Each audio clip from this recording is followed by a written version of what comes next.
Hey, Pro-Life Jen, this is Kristan Hawkins. Welcome to this How to Win This Week episode. Pro-life politicians must keep talking about abortion. Please spread this message far and wide. Do you know that 9 out of 10 Americans reject the Democrat Party's abortion agenda? That's right. A Harvard-Harris poll this June found that only 10% of Americans supported allowing abortion through all 9 months. No matter who is doing the polling, the Democratic Party's platform and their agenda of abortion through all 9 months for any reason and with taxpayer funding is a loser with most Americans. But despite the unpopularity of the Democrats' position, many Republican politicians are having a hard time finding their voice on abortion. They're listening to the Beltway consultants a little too much. Abortion is a winning political issue for those who know how to talk about it. So why not make a strong case? If you run from a bully, they will chase you. And that includes the media or in a debate. And we know that when we can get America talking about abortion, it always becomes more pro-life. There have been tons of recent stories claiming Democrats rising in polls despite record high inflation because the support of abortion in America in this post-Roe America is so strong. But it's not true.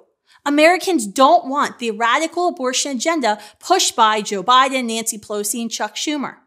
Just look at the so-called Women's Health Protection Act, which sought to codify Roe v. Wade, actually go further than Roe v. Wade, guaranteeing abortion in all 9 months, usurping all state laws of abortion, and forcing taxpayers to pay for it, which has failed repeatedly in Congress.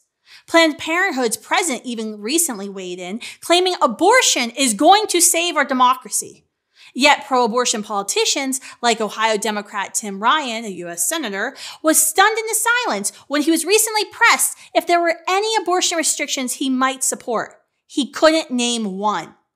Earlier this year, Students for Life's Dimitri Institute for Pro-Life Advancement found an astonishing 8 in 10 young people wanted to vote on abortion policy in their states, up from 66% last year.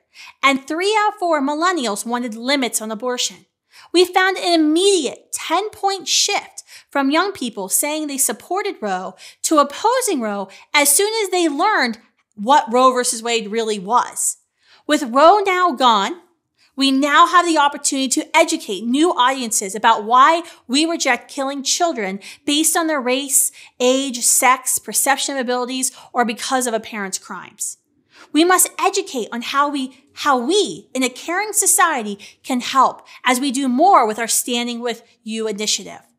What happens when we don't take the initiative, when we don't drive the conversation here? Some will point to a recent ballot initiative in Kansas and the loss of a special House of Representatives race in New York State to argue that life is losing momentum.